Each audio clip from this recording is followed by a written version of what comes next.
This is EZDent I Quick Start Video Manual, Chapter 3A, the Viewing tab, specific to patient search and windowing.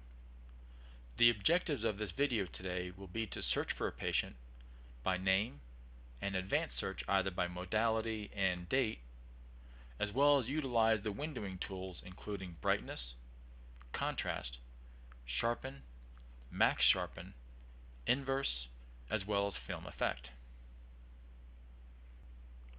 In order to access the windowing tools, let's left-click on our Viewer tab and then perform a search for our patient.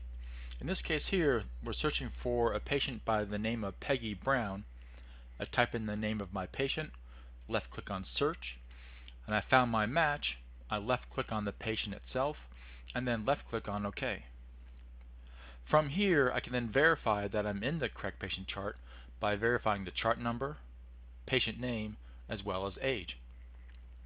At this point in time, in my workspace, I now have the most recent image that was captured, and then all other images for this patient are displayed in the thumbnail view along the bottom of the window. Another search view that I can do is perform an advanced search based on modality and date. I do that by clicking on the box with the plus sign to do my advanced search. From here, let's say we want to search for panorama captured within the last month. Click on Search. It then found 3 patients that have had a panorama image captured within that 30-day time period. I simply left-click on the name of my patient, left-click on OK at the bottom. It'll then bring up that patient and any images associated for that patient.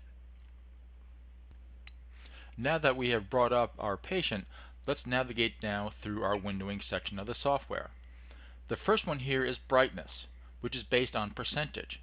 We can increase the brightness by positioning our mouse at the end of that blue bar, left-click, and then slide to the right. The higher the percentage, the higher the brightness. If I want to make the image darker, simply left-click and then slide the mouse to the left to make the image darker.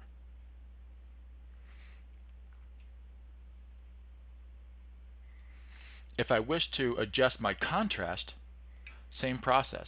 It increases or decreases by percentage. By positioning my mouse at the end of the purple line, I can then left-click and slide to the right and increase my contrast. What contrast is going to do is create a greater separation between light and dark. As I increase my contrast, whatever is light becomes lighter, and whatever dark, it becomes darker. If I want to reduce my contrast, I simply left-click,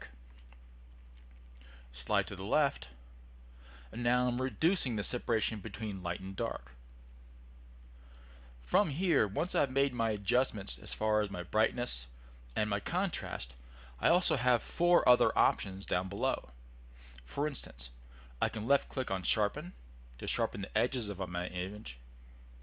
I can do Max Sharpen, which will enhance the sharpness if you want to bring up more of the PDL around the root tips.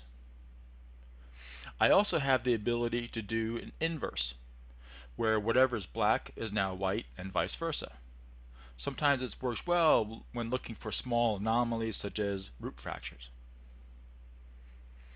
The last effect that I have is what's called film effect. This is often referred to as kind of an old school effect where it creates a film image tone with your digital radiograph image. At any point in time, you can always revert the image back to its original exposure by left-clicking on Reset at the bottom of the window here. This concludes our video presentation on patient search and windowing within the Viewer tab window.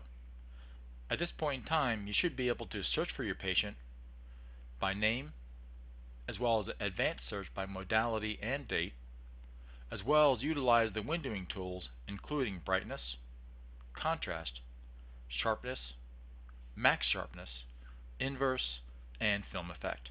Thank you.